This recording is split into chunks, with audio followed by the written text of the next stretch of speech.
Камениот мост е еден од репрезентативните објекти на градот Скопје, символот на градот кој што го поврзува левиот и десниот брег на реката Вардар, меѓутоа голема инспирација за фотографите. Навистина, вие како фотограф, долги години, како велиме, постојано знаете да направите фотографија за Камениот мост и во вашата архива може би има фотографии кои што не се ваши, меѓутоа ја чувате збирката на Камениот мост. Така.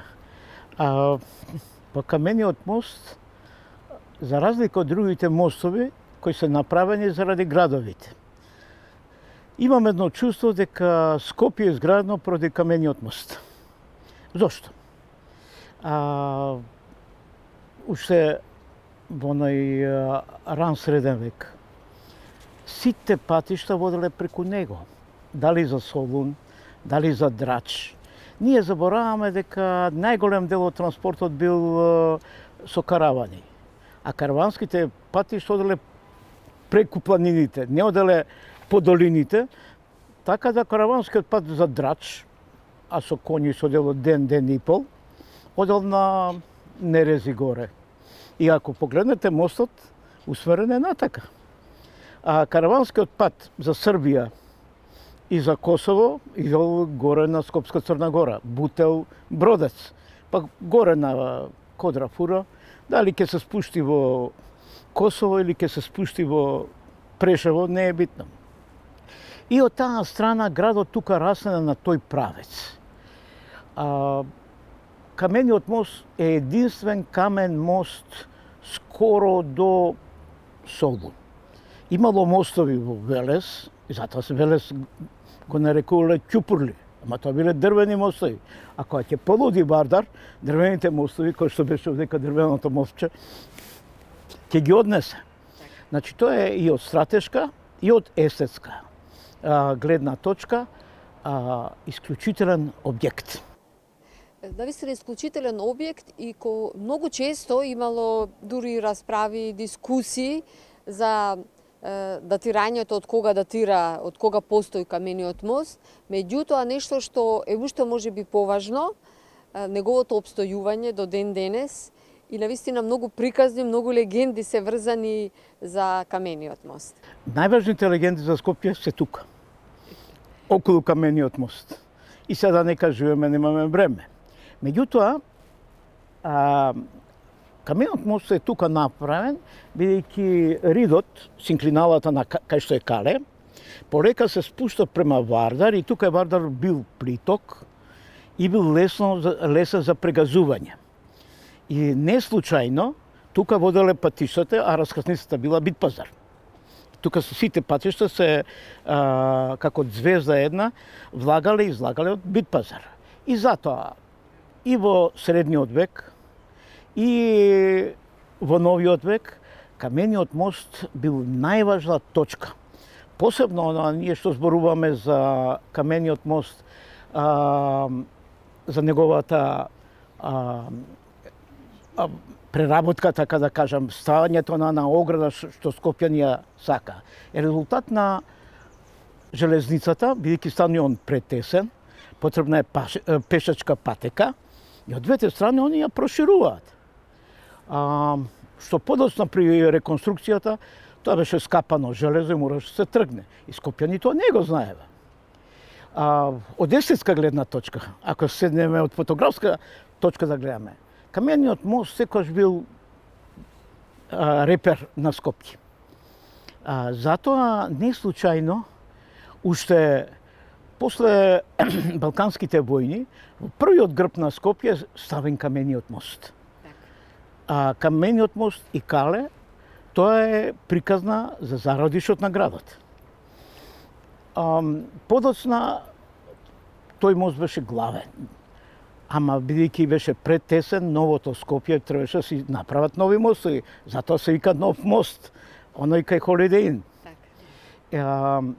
Мостовите се многу битни и нивното користење, нивната обнова е исклучително важна. Да речеме, првиот водовод за десната страна на Скопје одела цевката од Рашче преку камениот мост. Да речеме струјата од централата пак одела преку камениот мост. Така да он има многу струка важност. Денес тоа е споменик.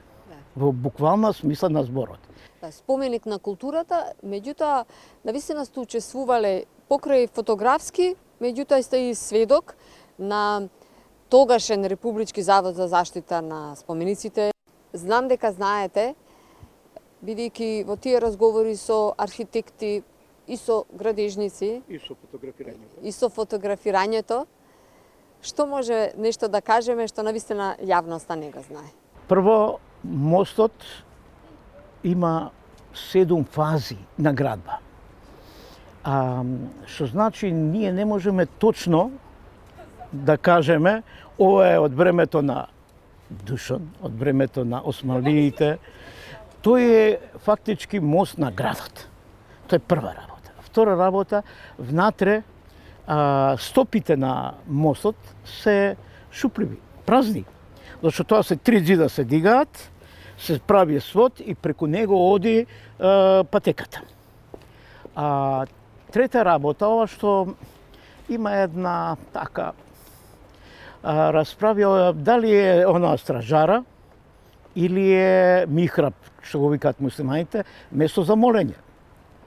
Од двете страни на мостот, ако погледнете, има испусти, еркери се викаат, на кои имало поставено стражарници, а под него има простории со отворени пушкарници, узводно и низводно, кои го штителе мостот од освојување по реката. Значи, никој нема да гради михраб таму кај што треба да се стражари. Меѓутоа, ово што го гледаме тука и толку расправи што направи, е направен некак при крајот на 19 век, кога е направен и кеот. И на него било поставена плоча која го велича султанот и пашата што го реконструирал Скопје и му го направи, да кажеме право, првиот кеј. И како фотограф, кога прв пат го имате фотографирано? Која е вашата лична прва фотографија за камениот мост? Честрета, со земјотресот. Баш овој простор беше најразрушен. Поштата, гимназијата, офицерскиот дом, банката. И ова беше фактички срцето на градот. И тогаш добив фотоапарат, јавев 6-7 оделение и ги направив првите мои фотографии. Мислам дека ви ги имам. Да. А мостот како го паметите? Каков беше? Мостот го паметам како место кај што моите малчани се бања и скока од камени мост доле во Вардар. Некои и загинаа до душа. Се сеќам навечер кога светеа ние лустерите на мостот, водата беше толку бистра да ги гледавме рибите како пливаат. Преку мостот одеше 9 автобусот, што идеше до гарнизонот. Мостот навечер беше дел од корзото. Лево од мостот беше џафте корзо за најмладите. Право по мостот беа возрастните до железничка станица. Така да мостот е душата на градот. И ден денеска. Благодарам. Молам.